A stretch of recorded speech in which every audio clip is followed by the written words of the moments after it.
अल्हम्दुलिल्लाहि वस्सलातु वस्सलामु अला नबिय्यिहि अम्मा बाद फ़अऊज़ु बिल्लाहि मिनश शैतानिर रजीम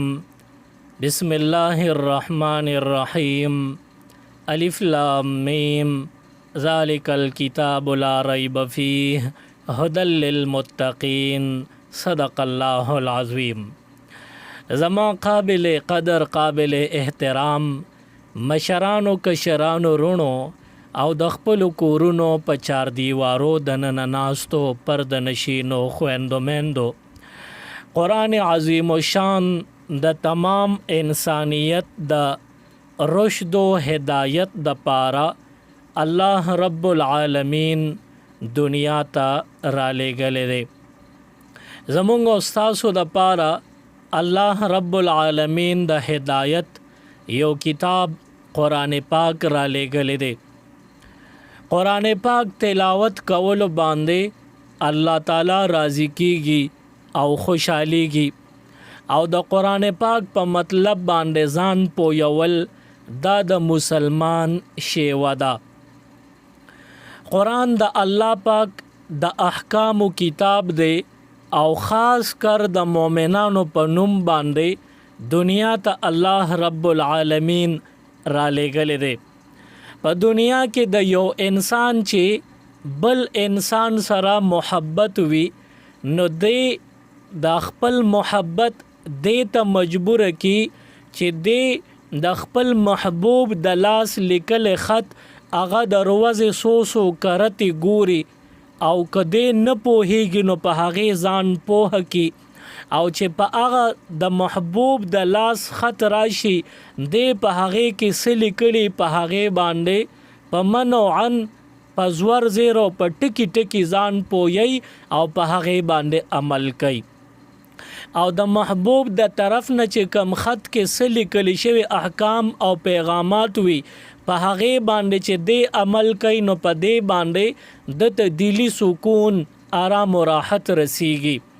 دی وای چې ماته د خپل محبوب د طرف نه حکم شوی دی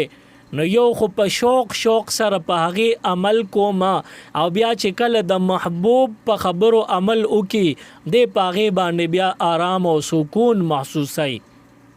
نو د دنیا د یو عاشق د خپل معشوق سره د یو محب د خپل محبوب سره د محبت دا تقاضا ده چې دغه خط یو ځل راغلی دی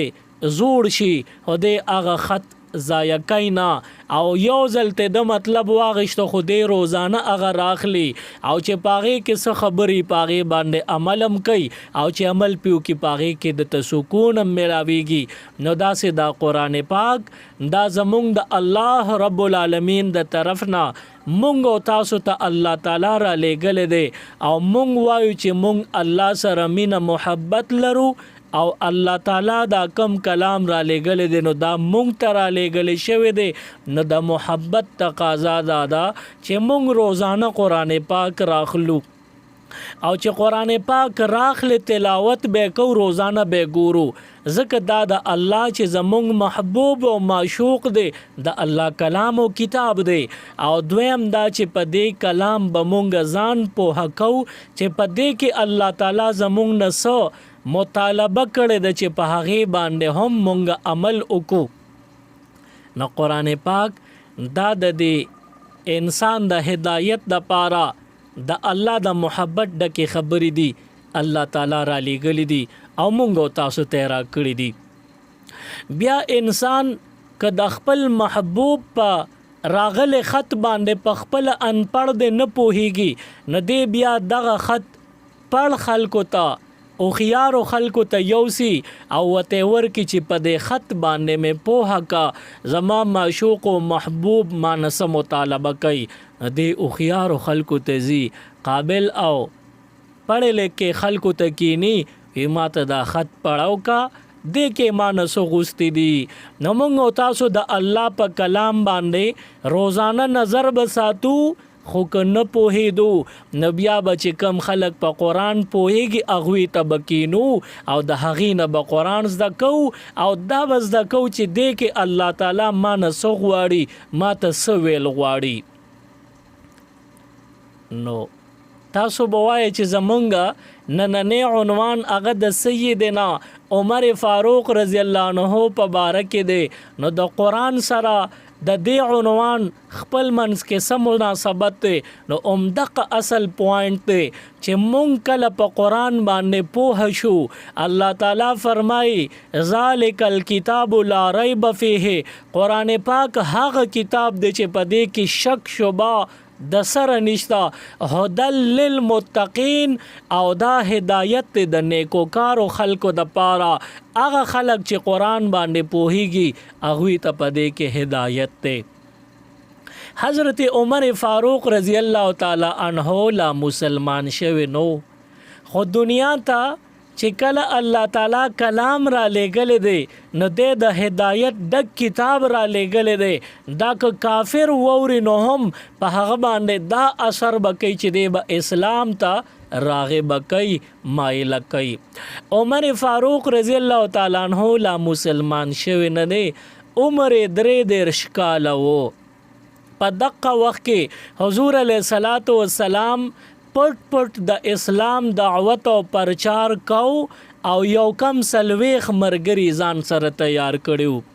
عمر فاروق رضی الله عنه سلويختم صحابي به جوړيږي خو تر دې د ملا صحابي شوی نه دی حالت د کفر کې دی او حضور علیه الصلاۃ والسلام د اسلام او د الله د احکام پرچار او دعوت او تبلیغ دا پټ کو د الله دغه حکم چې په الحال مشرکان غالب او زیات دي او ته یوازې دغه یو څو مرګري دي نو فی الحال مصلحت الله تعالی د جنگ اجازت نه کړو وای فی الحال مصلحت دار چې ته خفیه مرګري ځان سره پیدا کوا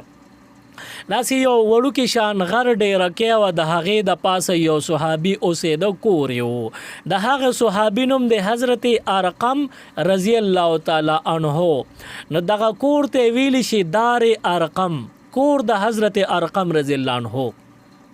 حضور علیہ السلام ته دی ارقم رضی الله عنه خپل کور خالی کو اذا الله محبوب په دې کور کې یا او صحابه کرام تبدازه او خایو دې ته برازي را ټولیږي وا او ته د الله احکام او خپل مبارک احادیث مونږ کې مونږ تربیتم کې مونږ تعلیم عمره کې حضور علیہ السلام د حضرت ارقم رضی الله عنه کور دار ارقم کې لومبنه د علم مدرسه شروع کړله یو کم سلويخ صحابه کرام ورسره مرګرو د کور کې وکیناستل حضور علیہ السلام نه به تعلیم حاصلو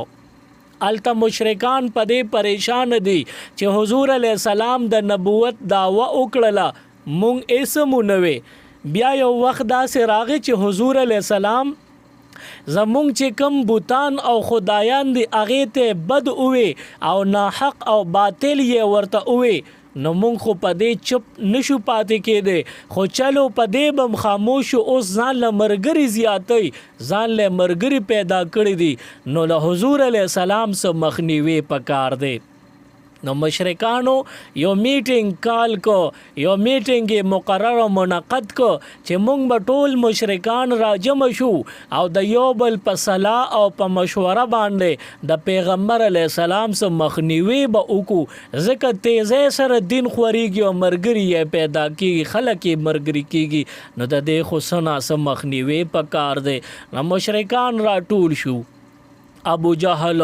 داسې نور غټ سرداران او پاغه کې شیطان ابلیس لعین پخپل هم حاضر شو او پدې کې عمر فاروق رضی الله عنه لا مسلمان نه د حالت د کفر کې ام شامل شو د مشرکانو میټینګ دی پاغه کې عمر رضی الله عنه لا مسلمان نه د اغم شامل شو مختلف مشورې راتلې چاوي قتل بیکو نو د نورو باورتوي چې قتلول خو ځکه خنه دي د قبيله نه ډیر مضبوط ته انتقام اخلي نو مونږ به بیا سکو نو چاوي چې ګل قبیلو خلق نوجوانان برا جمع کو د ډیرو قبیلو خلق یو دولت دیارلس کسان برا جمع کو او اغوی به په شریک حضور علی السلام العیاذ بالله شهید کی نو بیا که د حضور علیه السلام خاندان قریش موږ نه دیت او خون بها غواړي نو دا خو به د ډیرو قبیلو خلکی نو د هرې قبیلې یو الګ قتل کړی دی نو ټوله قبیله به ورله خپل منځ کې چنده وکړي نو داسې د حضور علیه السلام د دیت دپاره ډیر خلک به ډیرې قبیلې به چندې راټولي کړي نو موږ باندې به بوج هم رانشي او دغه شان قتل به موشي د حضور علیه السلام مخنیوی به موشي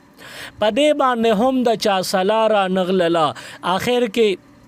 یو مشرک پاسې د ویزه به قتل کم نو د ابو جهل وته وی چې دا استاد وسکار نه دی ته د حضور علیه السلام د قتل اراده نشي کول غي ته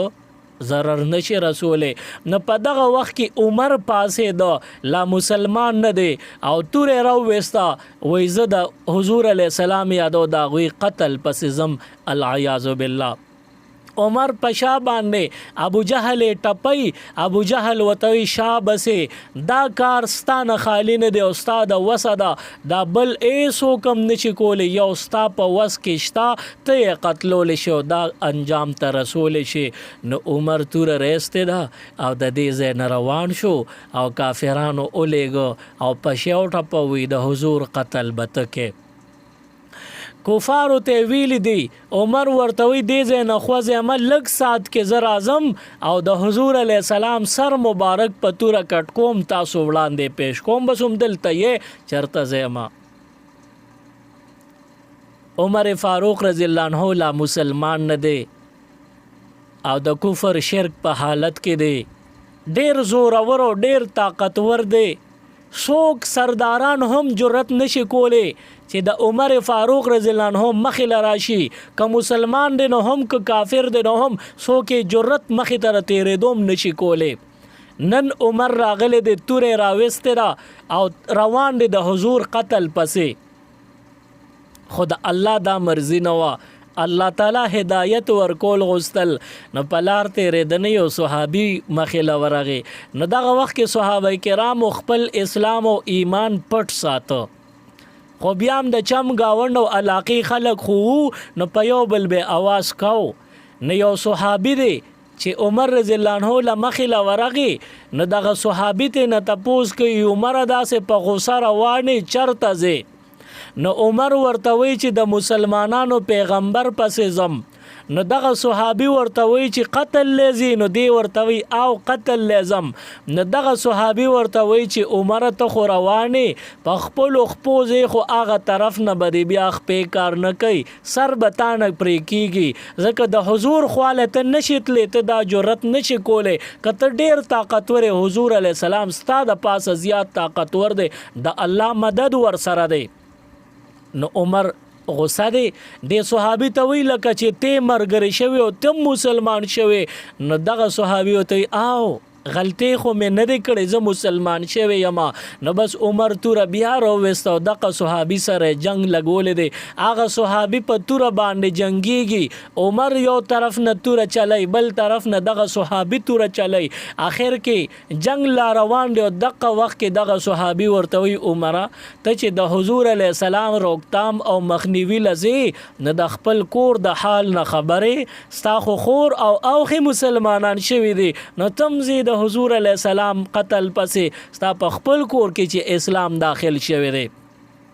دا خبره نه وه چې څنګه وورې د بس دی په ځای پرېښودو نیغ د خپلې خور چې واده شوی د هغې کور طرف ته روان شو دروازه وټکوله دغه وخت کې هر څوک چې خپل کور ته ځي نو د کور دروازه په داسې انداز باندې ټکوي چې کور کې ناز خلک پوه شي چې دا فلانې راغی دا دروازه ناکینګ کول او ټکول دا د فلانی انداز او طریقه ده نو عمر رضی الله عنه په یو خاص انداز باندې د خور د کور دروازه به ټکوله نن په غوسه دی خو په هغه انداز باندې دروازه ټکولې ده او دننه د قرآن د تلاوت سبق आवाज راته د سورته طه تلاوت لوستل کېده لکه چې عمر فاروق رضی الله عنه دغه خور او دغه خاون لګیا د سبق زکه یو استاد ورته سبق خیدا سي आवाजونه راتلل عمر یو شی بغوکی خو بیا دروازه ټکوله نو دا خورې او یریدو وی پیجن چې دا خو مې رور را روان دی رور مې راغلی دی عمر راغی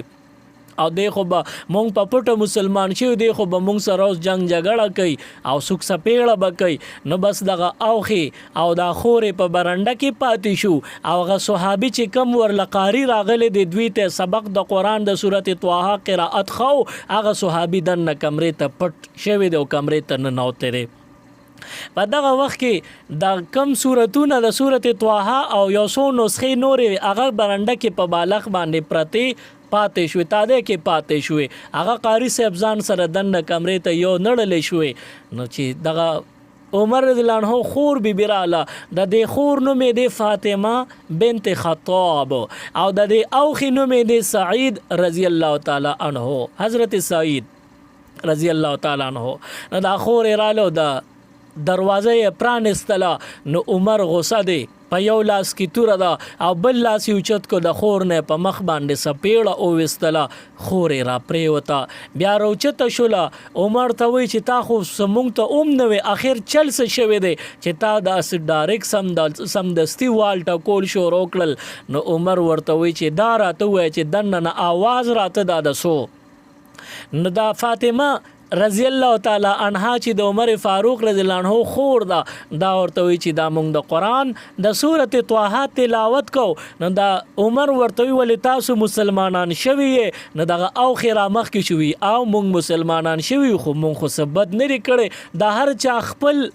اظهار او د هر چا خپل رائے ده د هر چا خپل مرزي ده دې کې د چا څه کار دی مونږ د هر مذهب طرف ته ځو دی کې مونږ سره د هیڅ چا څه اختیار نشته او نه مونږ د حق چاله ورکو دا خبره چې وکړله نو عمر غوسه دی خپل اوخي ته لاس واچو سوک سپیړو شو اوخي را وغورځو په سینه او تکینا په یو مخم سوک ور کوي په بل مخم سوک ور کوي دا خورې را خپل خاوند ته خلاصي عمر رستو شه خاوند را لمړ کو خوګ دی کو دغه وخت عمر دومره غوسه دی د خپل خور نه په مخ باندې دومره زوردار سپیړه اوویستله چې په کم ځای د عمر ګوتې د خور په مخ ولګېدې هغه ځایونو وینې دارې وقل شروع کړل وینې وتل او وینې روانې شوې چې دا خور په مخ باندې دا وینې ولیدې نو دا خور ورته غوسه ده ورته وی عمره که ته د خطاب زوی یې نو ګورې زه د خطاب لور یم که ته په یو خبره کلک ولاړې نو زم د هغه پلار لور یم زم په خپل اسلام باندې کلکه ولاړه یم تا چې څومره طاقت او وسي ته کوه خو مونږ اسلام پرېښودو والا نه یو نو دی عمر چې دغه د جذباتو ډکې خبرې واورېدې بل طرف ته وال ټکولې کړي دي ستړی شو حوصله پرېوته چې د خور د مخ نه وینو دارې والې غیرت هم وله راغې چې تا په خور لاس اوچت کو نو بس حوصله ښکته شوه غوسه یې سړه شوه خور ته ورنږدې شو وایي دا تاسو چې کم سبق اواز بار راته نو دغه سبق کم دی ناګانه چې برنډې ته وکتل هلته په بالغ باندې څه کاغذونه د قرآن څه نسخې پرتې یې ولیدې په منډه راغې چې هغه نسخې ته لاس کو خور ورته مخې ته شوه پام کوه ګورې بې اودسه دی له اجازت نشته چې ته لاس یوسې دا به بې اودسه نه راخلې نو عمر ورته وایي چې زه به څه کوم خور ورته وایي چې اول لاړ شه دغه غسل خانه د غسل وکه او چې روزي نو بیا که دا نسخه په لاس کې اخلي نو تا ته به اجازت وي عمر فورا تللی دی په ځان یې اوبه راوړولي دي غسل یې وکړو او واپس راغی خور ته وایي چې ما له هغه نسخه راکه چې دغه نسخه یې راواخېسته د صورت طه صورت قرائت او تلاوت یې شروع کړو یو څو آیتونه چې په خپله باندې حضرت عمر ولوستل احساس ورته وشو چې دا کلام دا د هیڅ چا د طرف نه دې کې ملاوت نه دی شوی دې کې تحریف نه دی شوی دا کلام دا خالص د الله تعالی کلام دی دا معجز دی دا عاجزه کوونکی دی دې کې څوک هم ګوتې نشي وهلی دا برحق کتاب دی او دا ډیر با اثره کلام و کتاب دی سترګونه اوخکې روانې شوې نو دننه هغه چې کم قاري صاحب سبق له خود سعید رضی الله عنه فاطمه رضی الله عنها له راغلی هغه بار راووتو او عمر رضی الله عنه ته ورنږدې شو ورته وایي زه قاري یم دوی ته مې دا سبق خو ستا خور او ستا د اوخي ته خو ګورې بېګانه بله شپه حضور علیه السلام ستا د اسلام دعوت الله نه سوال کړی چې اسلام دې قبول کی تا ته د هدایت دعا کړې ده نو عمر فاروق رضی الله عنه په جړا شو او دغه دا خو درې صحابه دي یو فاطمه رضی الله عنها یو حضرت سعید رضی الله عنه دی دا خو ښځه خاوند دی د عمر رضی الله عنه کورنۍ ده او دغه یو راغلی قاري صاحب صحابي دی نو دی حضرت عمر رضی الله عنه ورته فرمایي وای ما ته وښایه دا کلام چې زده کما او حضور علیه السلام لمې بوزه پلاس کې تورم دا او حضور علیه السلام وی سره پاره وی چې ما ته د هدایت کلمې وی او زه مسلمان شمه نه دغه صحابت لاسونه چاپې رکړل روانه کو حضرت ارقم رضی الله عنه کور ته دار ارقم ته بوتل دی چې دروازه ټکول د نو هغه صحابه دن ناشتي اغوی د دروازې په چوند کې یو صحابي قتل چې بار خو عمر راغله دی هغه ته پته نه و چې د سل راغله دی نو چې تورې پلاس کې لیدل نو رالل حضور علی السلام ته نږدې شي د الله محبوب بار عمر ولاړ دی بربند تورې نیولې د تور د قشان بیتی کی بهر نو بل صحابي ورولګي ته دروازه کولو که راغه غم چون دي کې قتل چې دا خبر عمر دی پلار کې پلاس کې بغیر د تی کی تور دا نو بس امر واپس د الله محبوب بار عمر دی تورم ورسره چې سبق کوي ټول صحابه کرام پریشان شو او په دغه وخت کې حضور علی السلام راغی او دروازه کولو کړو فورا خبره تر نو کړو عمر رضی الله عنه د پزړزړ کې مسلمان نه حضور ته لا پته نه لګي نه خو اسلام لراغله دی حضور علیہ السلام عمر د مری او د گریوان نکلک اونیو وتوی عمره کته د اسلام د پار راغله خو راغاړي وزا او کته دشمنه د پار راغله نو دا کوم تورې روړه پدې د نصر کټ کوم نو عمر رضی الله عنه وتسر او اوګه خطا کړي او عزت د مسلمانې دو د پار راغلم حضور علیہ السلام ته لاسونه مبارک چاپې رکړل او کلمه د اسلام آمنت بالله اشهد ان لا اله الا الله لا اله الا الله یو کلمات نورې ورته ولوستل او عمر رضی الله عنه مسلمان شو چې کله عمر فاروق رضی الله عنه اسلام قبول کو په دار ارقم کې د صحابه تعداد یو شیبه وړاندې 39 حضرت عمر فاروق رضی الله عنه سلوي ختم مسلمان شو ټول صحابه کرام په جمع باندې وی ناره تکبیر او حضور علیه السلام او ټول صحابه کرام وی الله اکبر ناره تکبیر الله اکبر आवाज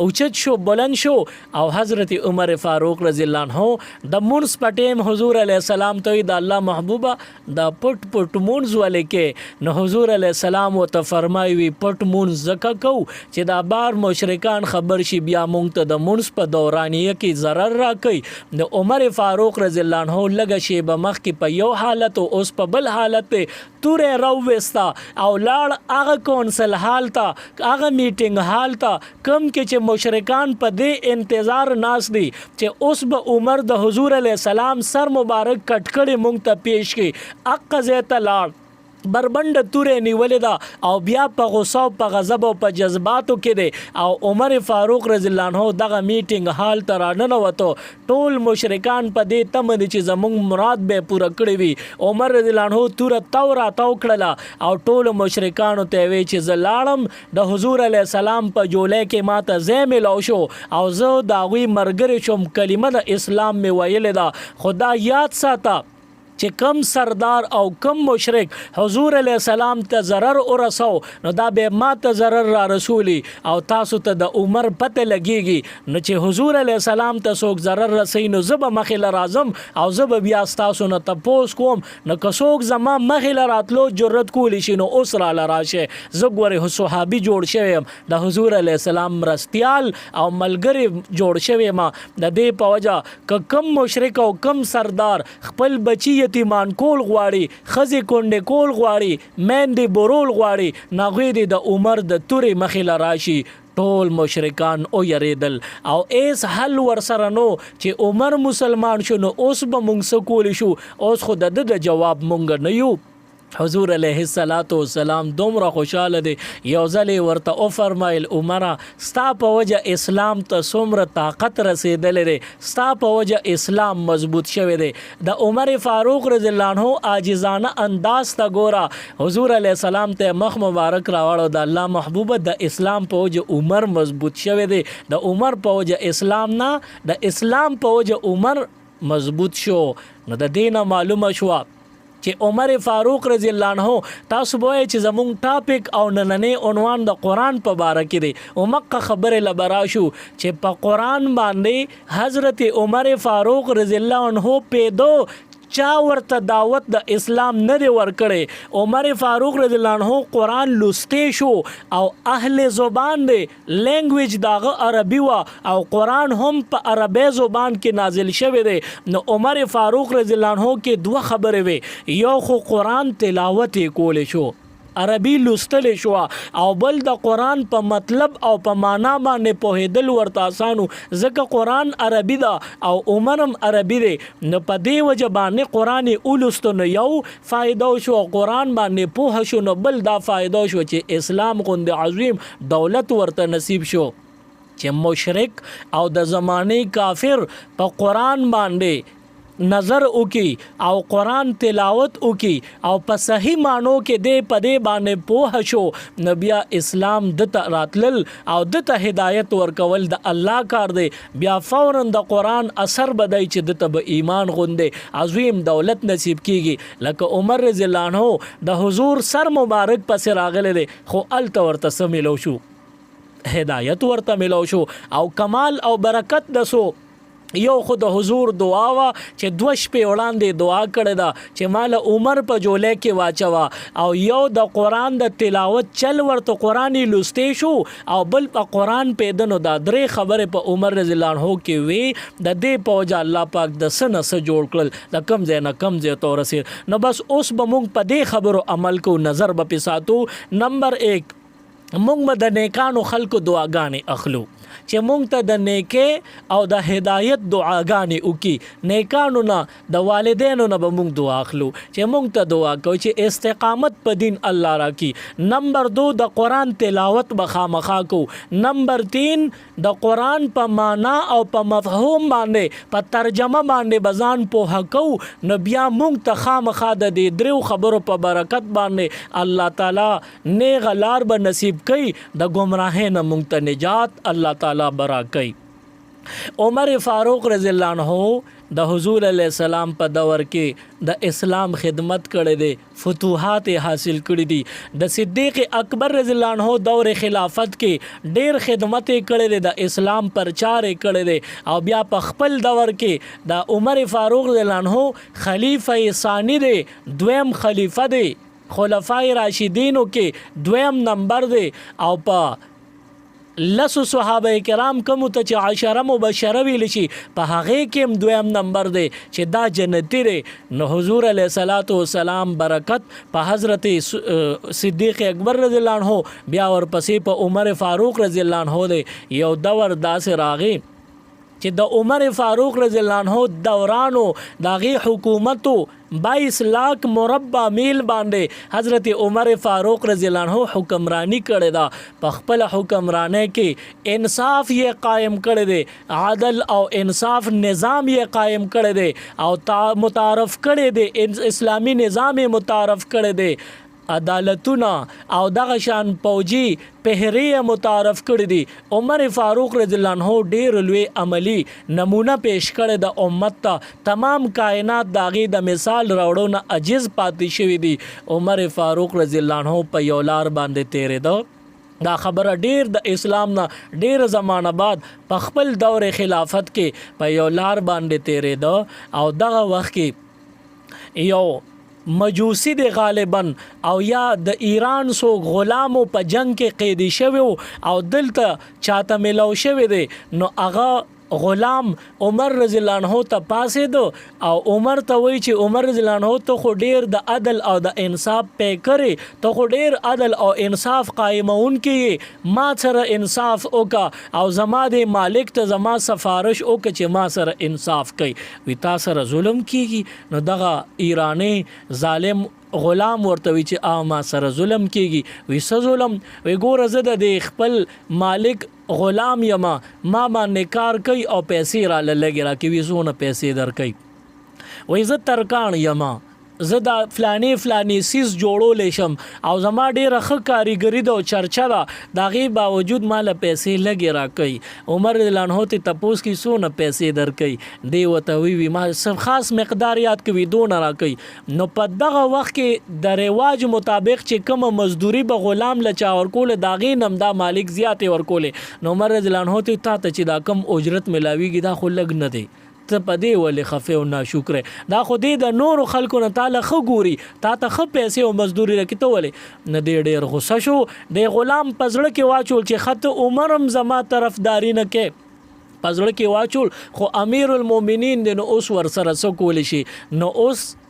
پټ پناه څه پلانینګ کول غواړي نو عمر رضی الله عنه یو څو قدمه لاړ را واپس شو وی ما اورېدلي چې ته میچنې ډېرې ښې جوړی نو دغه غلام ورته وي او میچنې جوړوم نو عمر رضی الله عنه ته ماله به یو جوړه نه کړي نو دی ورته وي تاله خو به زه داسې میچن جوړه کړم چې څلور قنج دنیا ته به د هغې چرچه رسي عمر فاروق رضی الله عنه صحابو ته پټ پټ مخ را واړو ورته وی دې سړي ماله چیلنج راکړو د قتل دمکی راکړه دی به ماله خامخا د قتل کار ګوري دی به زما د قتل منصوبه کوي صحابو ته وی چې موږ ته اجازه وکړه چې اوسېدله قتل کولو نه مخکې مردار کو سټ وټي کو عمر فاروق رضی الله عنه ته فرمایي وی نه فی الحال د نیت کړی دی لا عمل نه دی کړی د دې په وجه موږ ته اجازت نشته چې د قتل وکړو چې کله د خپل اراده شروع کو عمل په وکړو بیا به د انتقام به الو یو څو شپې ورځې چې تیرې شوې عمر فاروق رضی الله عنه د سحر مانځه له جومات ته راغی د سحر مانځه کې چونکې تیاره به وه د سار بانګونو ټیم او صبح صادق په وخت کې خو تیاره وي شومه دمې ایسم نه ښکاري محراب کې ودرېد د عمر فاروق رضی الله عنه او چې څنګه نیت تړلی د سار فرض ته شاته صحابه کرامو صفم قطارونه ولاړ دي او کلک اوږه په اوږه ولاړ دي او مخې ته په محراب کې دقه سړی ورته پټ شوی دی امام چې په جمعات کې کم ځای کې محراب او مصلی کې ودرېږي په دغه ځای کې دومره تیاره وه چې مصلی کې مخې ته ورته ناست دی دغه قاتل او دغه دشمن ورته په دغه مصلی پټ ولاړ دی او عمر رضی الله عنه دونه تیاره وه چې ورته سړی نه ښکارېده دې نه دا یو فقهي مسله هم زده کې خلک اکثر وی په تیاره کې مونځ نه کېږي نو په تیاره کې نفل هم کېږي لکه تهجد کې او په تیاره کې فرض مونځ هم کېږي لکه ماسخوتن مونځ ډېره تیاره شي نو او یا د سار مونځ ډېر په وخت باندې بانګونو ټایم کې نو بالکل په تیاره کې مونځ کېږي رڼا که نه وي نو خیر دی یو فقهي مسله دی دا زده کړو دې کې یو فقهي مسله بله زده کړه مونږ چونکې جمعات کې منځونه کوو نو مونږ وینو اکثر د خلکو دا سوچ دی چې په تیاره کې مونځ نه کېږي نو د ماسخوتن مونځ یا د سار په مونځ کې چې کله بجلی لاړه شي نو خلک د مونځ ته نیت تړلی د مونځ په دورانیه کې موبایل د جیب نه روباسي ټارچ آن کې مخې ته کېږدي په سجدې حالت کې یا په قیدې په حالت کې موبایل نه ټارچ آن کې او مخې ته کېږدي چې رڼا شي ولې وایي په تیاره کې مونځ نه کېږي دا د هغوی سوچ او اوس یې پې عمل وکړو نو فقهاو لیکلي دي چې په جیب کې د لاس ورښکته که د مونځ په دوران کې موبایل دې راوویسته او ټارچ دې آن کو مخې ته دې کېښو نو دا موبایل د مونځ دوران کې جیب نه راوستو سره ستا مونځ مات شوی دی دې ته عمل کثیر ویل چې دې سره دې مونځ مات شو نو خزانو دې باندې هم ډېر زیات خیالو کې دا دوه فقهي مسلې مې درته وښودلې چې تاسو به د مونځ چې کوئ نو په تیاره کې عموم کېږي لکه تهجد کې یا د ماسخوتن یا د سهار مونځ ډېر په تیاره کې رڼا په کینی سره ته نه ښکاري نو هم مونځ دې کېږي او دویم دا مسله هم فقهي تاسو زده کړه چې موبایل دې راوویستو د کال د ته راتلو سایلنټ کولو لپاره د جیب نه موبایل راوویستو او یا ټارچ لګولو لپاره د موبایل د جیب راوویستو ټارچ دې که ولګو که نه خو مونځ دې مات شو دې ته عمل کثیر وایي ځکه ورسره مونځ ماتېږي چلو دا زموږ ټاپک نه دی مونږ به مخکې لاړ شو عمر فاروق رضی الله عنه چې کله مانځه ته نیت تړلی دی نو په مصلی مخې ته ورته قاتل ولاړ دی او د یو چاړه جوړه کړی دوه مخیزي و یو طرف هم کټینګ کو بل طرف هم هغه یې په خطرناکو زخرو کې ایښې وه د څو شپو ورځو نه یې ککړه کړې وه په زخرو باندې هغه لږ شان زنګ هم اخیستی و د زخرو د وجې نه عمر رضی الله عنه چې کله د سحر قرائت خو په زوره وي چې قرات یې شروع کړی دغه دوران کې راغی دغه قاتل مخې له راغی چاړې نیغه نیولې او نیغې د عمر رضی الله عنه په دې خېټې نوم نه ښکته سپوغوس کې وروټومبل او شاته د ملا دې تیر سره خوا کې تي ووته پورې را پورې ته چاړه وویسته عمر رضی الله عنه را پرېوتو بل یو صحابي دی را مخکې شو باقي مونځ یې دې ته د بنا مسله وي صحابه په دې ښه پوهېدل مونږ خو نه پوهېږو نه هغه صحابي را مخکې شو باقي مونځ یې سر ته خو دې صحابه کرامو اوږې نورې مضبوطې کړې یو صحابي بل سره بل صحابي بل سره اوږه په اوږه ولاړو صف جوړو هغې دومره مضبوط ولاړو چې دغه قاتل ته بار وتې نه شو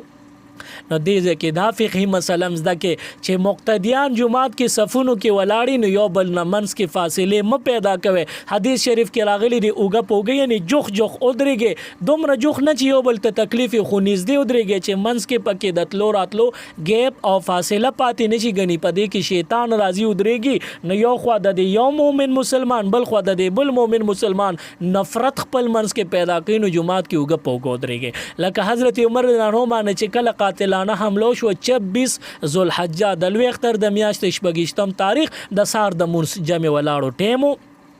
نو بیا شاته صحابه کرام اوږه په اوږه ولاړو نو دغه قاتل ته د تیښتې لار نه میلاوېده چې اوس زه یو صحابي د بل نه جدا کم منځ کې پکې اوزم کارېده خو نو چا پیژندم نه. نو نور صحابه کرامو باندې په دغه چاړه باندې گزار کړی دی نو نور هم زخمیان کړي 14 صحابه کرام نور هم خوږ شوي دي. یا تعداد کې زه غلطېږم نو کم زیات کیدی شي خو صحابه کرام هم زخمی شو. بیا عمر فاروق رضی الله عنه 15 ورځې د دغه زخمونو نه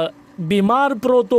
او د یک محرم پورې یو شان یعنی 26 27 28 29 30 او بیا شپږم ورځ یا پنځم ورځ وا د محرم د نوي کال لومبه ورځ چې شروع شوله د ماسپښین منځونو نه مخکې ټیم کې حضرت عمر فاروق رضی الله عنه جام شهادت نوش او فرمایو او اغوی شهادت او شو. د دین معلومه شو چې عمر فاروق رضی الله عنه په قران باندې پیدنو اسلام ته الله راوستو او چې یاد ساته چې په دې دور کې کم نیکان خلق دي خلکو ته دین رسي په دنیا کې نظام د پاره خبره کوي د اسلام مطابق خبره کوي او دعوت ورکي خلک دین ترابلی نو داغي به دشمنانی لکه حضرت عمر فاروق رضی الله عنه چاته سویل دي ایسم نه خو بیا هم د عمر فاروق رضی الله عنه شهادت او شو د ظالم د لاسنا. عمر فاروق رضی الله عنه ته چې کله پتو لګي د چې دا د یو کافر د لاس استا شهادت کیږي تابانه قاتلانه حمله نو شکرونه وستل چې شکر الحمدلله چې زما په قتل کې مسلمانان ملوث نه دي بلکې کافر دي نو بس الله پیشو هغه پیشا. او عمر فاروق رضی الله عنه په یکم محرم الحرام د نوی کال پړومبه ورځ باندې شهید شو. په دې واقعاتو کې ډیر سبق مونږ د پاره پروت دی. الله پاک دې په دې خبرو مونږ له عمل کولو توفیق راکړي او مونږ تاسو له په اسلام حمیت او د غیرت الله پاک دغه ملک را نصیب کړي. سبحان ربک رب العزة عما یصفون وسلام علی المرسلین والحمد لله رب العالمین. اللهم ربنا آتنا فی الدنيا حسنه وفي الآخرة حسنه وقنا عذاب النار وادخلنا الجنة مع الابرار یا عزیز یا غفار برحمتک یا ارحم الراحمین.